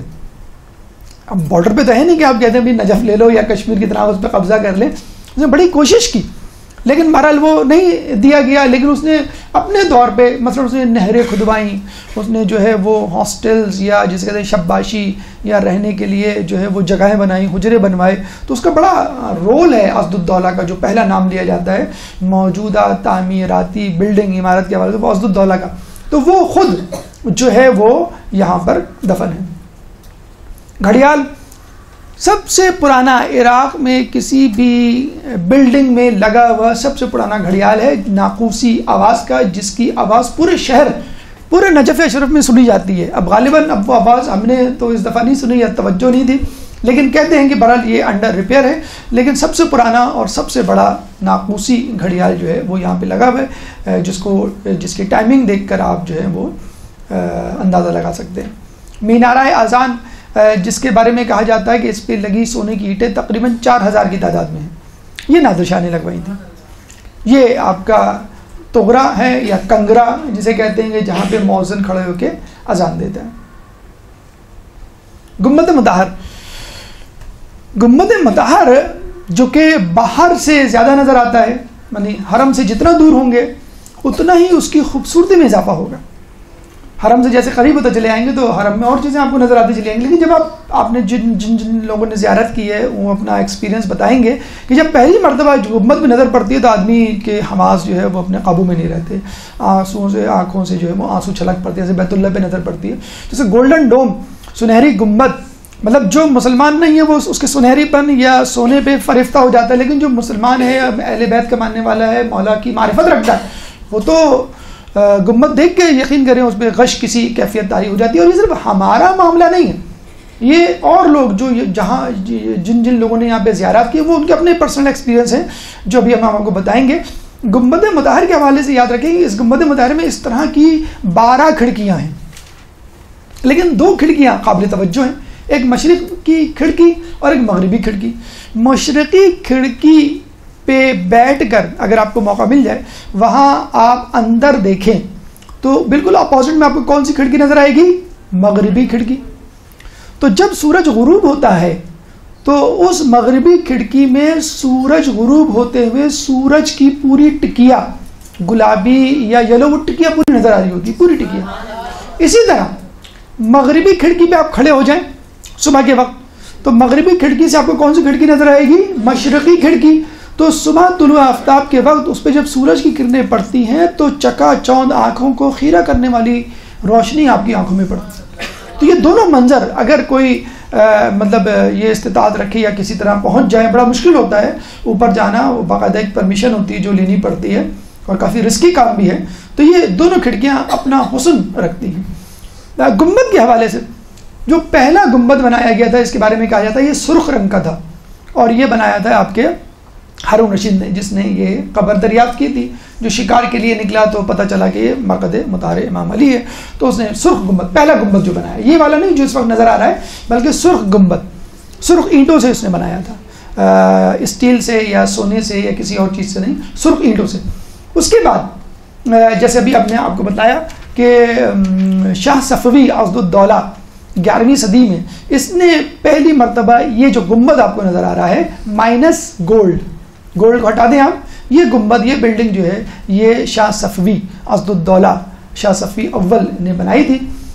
شاہ صفوی اول کے بارے میں کہا جاتا ہے اس نے نہ صرف حرم بلکہ خود پورے نجف اشرف میں بہت زیادہ زراعت کا کام کیا ہے. فرات سے پوری نہر نکال کے نجف کو سیراب کیا، یہاں پہ پانی کی سپلائی، کھانے کی سپلائی، لوگوں کی صحت و صفائی کے حوالے سے تمام اس نے جو کوئی دقیقہ فروغ گزاشت نہیں کیا. اس کے بارے میں کہا جاتا ہے کہ جب اس کا انتقال ہوا تو اس نے باقاعدہ ایک وصیت کی کہ مجھے جو ہے جس طرح بھی آپ نے بتلایا تھا کہ وہ جو رواق ہے ایوان الذہب ہے اس کے سیدھے طرف جو ہے یہ دفن ہے. اس نے کہا تھا کہ مجھے وہاں دفنا دینا اور میرے گلے میں سنہری زنجیر چاندی کی ڈال دینا, اور یہ آیت, اور اس کے کہنا میرے منہ پہ ایک پرچہ رکھ دینا, اور پرچے پہ کون سی آیت تھی سامنے آپ کی لکھی ہے, وَقَلْبُهُمْ بَاسِطٌ ذِرَاعَيْهِ بِالْوَسِيدِ, اور ان کا کتا غار کے دہانے پر پاؤں پھیلائے بیٹھا ہوا ہے. یہ آیت اس زمانے کے سب سے مشہور بادشاہ نے کہ میں آپ کے سامنے اصحاب کہف کے کتے کی طرح ہوں کہ خدا را مجھے آپ اپنے ساتھ جنت میں لے جائیے. اس کے بعد جو تیسرا نام ہمیں ملتا ہے وہ نادر شاہ کا. یہ گیا انڈیا سے واپس آیا, لوگوں سے نجف اشرف اور مرقد مطہر امام علی کے بارے میں سنا تو بہت متاثر ہوا. اس نے کہا کہ بھائی کنسٹرکشن کرو اور بہترین کرو, جتنا پیسہ خرچ ہوگا. اس کی بیوی نے بھی خوب پیسہ لٹایا, تو اس نے سونے کی اینٹیں لگوائیں. جو گنبد آپ کو نظر آ رہا ہے اس میں 7,777 اینٹیں لگی ہوئی ہیں. گیو می ون, جیسے کہ اس آدمی نے کہا تھا نا کہ مولا مجھے اس میں سے ایک دے دیں, اور مل بھی گئی تھی اس کو. 7,777 اینٹیں سونے کی یہ نادر شاہ نے لگوائی تھی, اور مینار پہ جو ہے اس میں بھی 4,000 اینٹیں اسی نے لگوائی تھی. نادر شاہ کے بارے میں ملتا ہے کہ جب یہ آیا اور جب اس نے مولا علی کے فضائل اور یہ سنی بہرحال صاحب معرفت تو پہلے بھی تھا, تو کس انداز سے داخل ہوا, ایک بہت چھوٹی سی گلی, باب کبیر سے نہیں, باب امام علی رضا کسی بڑے دروازے سے نہیں, چھوٹی سی گلی سے مولا کے حرم میں داخل ہوا, ایسی حالت میں کہ اس کے گلے میں زنجیر تھی سونے کی, اور ایک عام آدمی کو جو گلی میں کھڑا ہوا تھا اس کو کہا کہ یہ زنجیر پکڑ لو اور مجھے گھسیٹتے ہوئے ہکا کر, جس طرح ایک مویشی کو لے کے جاتے ہیں, کتے کو لے کے جاتے ہیں, مجھے ہکا کر حرم میں لے چلو. اور بالکل جانوروں کی طرح 4 پاؤں پہ وہ چلتا ہوا حرم مقدس میں آیا.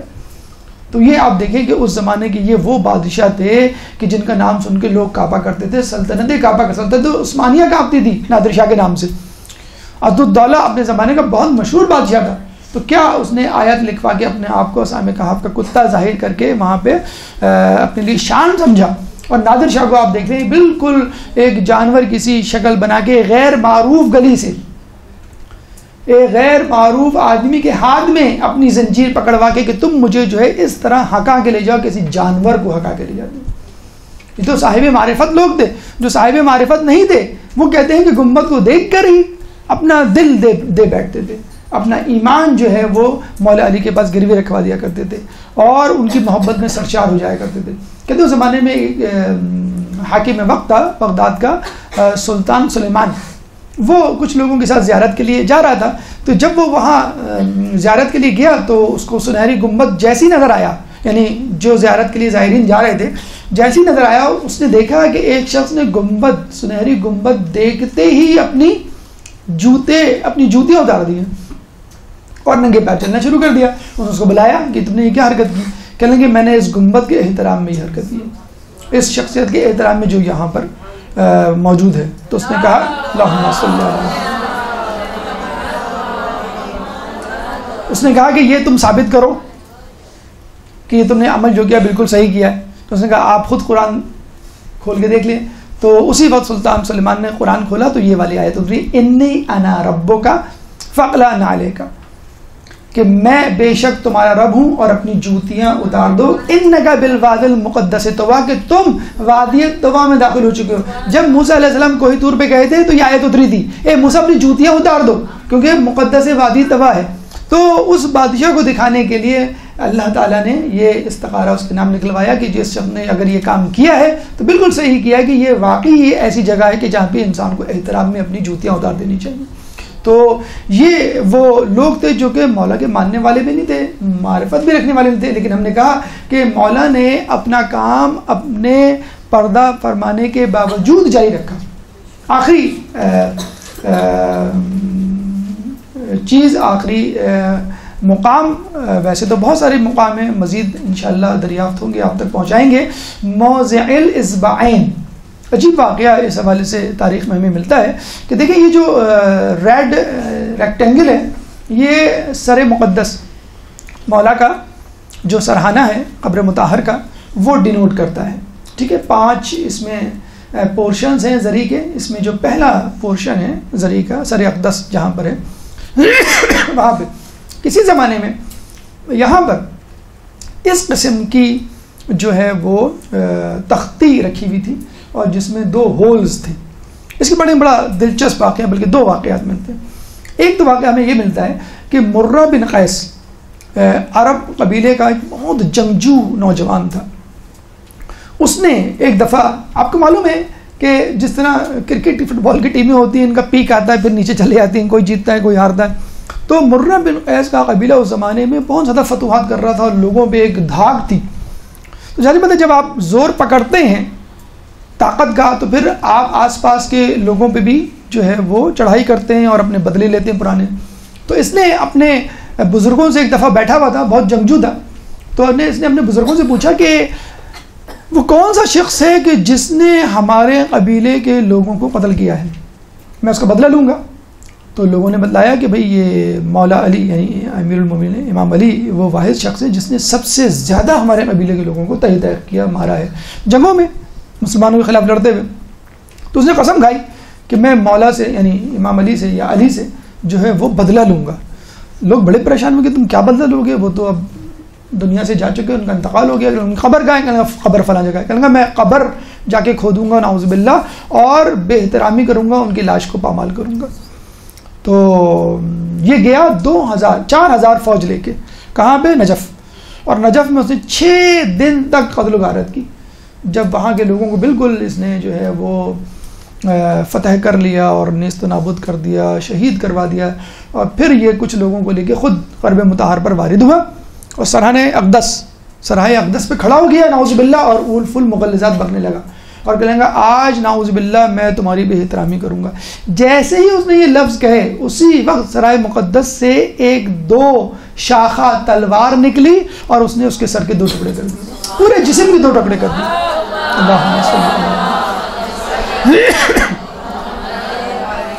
جیسے 2 ٹکڑے کیے وہ 2 ٹکڑے پتھر میں تبدیل ہو گئے. اس کو لے جا کے لوگوں نے کوفے کی مسجد میں رکھ دیا دروازے پہ, لوگ جاتے اس کو جو ہے وہ جوتے چپل مار کے جاتے. پھر بعد میں اسی کے قبیلے کے لوگوں نے وہ پتھر وہاں سے غائب کروا دیے کہ ہمارے قبیلے کی بہت جو ہے وہ بے عزتی ہو رہی ہے. تو مولا علی جو ہے وہ ڈیفینس کرنا اپنے زمانے میں بھی جانتے تھے اور اپنے زمانے کے بعد حیات گزرنے کے بعد بھی وہ بہت جانتے تھے. ایک واقعہ اس میں اور ملتا ہے, اسی یہ جو 2 ہولز آپ کو نظر آ رہے ہیں تختی کے, ایک شخص آیا, اس کا نام ہمیں تاریخ میں نہیں ملتا, اور اس نے آ کر مولا علی کے سرائے اقدس پہ کھڑو کے کہا کہ مولا علی میری زیارت قبول فرمائیے. اب زیارت قبول فرما لی, بس ٹھیک ہے, اب کیسے پتہ چلے گا قبول فرما لی. اب اس کے ذہن میں یہ خیال آیا کہ نہیں مجھے کوئی ثبوت چاہیے, مولا مجھے ثبوت چاہیے, بالکل اس طرح جیسے مولا سے بات کر رہا ہوں. ہوتا ہے بعض اوقات ایمان آپ کا اس لیول پہ چلا جاتا ہے, بہت معروف عالم عابد نہیں تھا لیکن بس اس کے دل میں آ گیا کہ مولا مجھے ثبوت چاہیے. اور وہ روزانہ آگے وہیں پہ کھڑا ہو جاتا سرحۂ اقدس, مولا مجھے ثبوت چاہیے, مجھے تحریری ثبوت چاہیے کہ آپ نے میری زیارت قبول کر لی.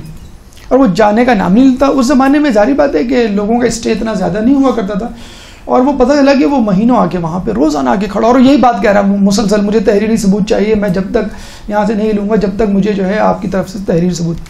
بالآخر ایک دن اسی جگہ سے جہاں سے تلوار نکلی تھی 2 انگلیاں نکلی, ایک رقعہ نکلا اور اس کے ہاتھ میں وہ رقعہ تھمایا گیا. اس نے رقعہ پڑھا کہ ہاں ہم نے تمہاری زیارت قبول کر لی.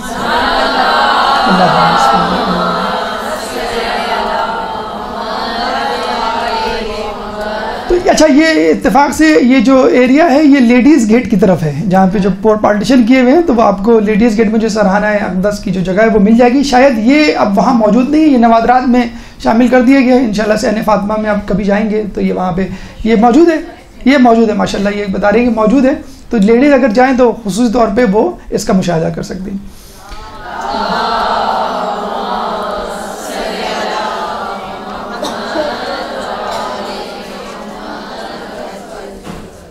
یہ ہماری گفتگو اس حوالے سے مکمل ہوئی. اللہ تعالیٰ سے دعا ہے کہ ہم تمام لوگوں کو حرم امیر المومنین کی زیارت کرنے کی توفیق عطا فرما. اگلی دفعہ انشاءاللہ جو ہے حرم میں موجود مدفون علماء کے حوالے سے گفتگو ہوگی, اس کے بعد ہم جو ہے حرم سے باہر قدم رکھیں گے. اللہ تعالیٰ سے دعا ہے کہ تمام لوگوں کو عراق, ایران اور دیگر مقامات مقدسہ کی زیارت کرنے کی توفیق عطا فرما. ہمیں اہل بیت کے نقش قدم پر چلنے کی توفیق عطا فرما. ہمیں قیامت میں ان کی شفاعت سے بہرمند فرما، امام کے ظہور میں تعجیل فرما، اور ہمیں ان کے انصار اعوان میں شامل فرما۔ ربنا تقبل منا انک انت السمیع العلیم وتب علینا انک انت التواب الرحیم برحمتک یا ارحم الراحمین۔ برحمتك يا أرحم الراحمين، وصلى الله على محمد وآله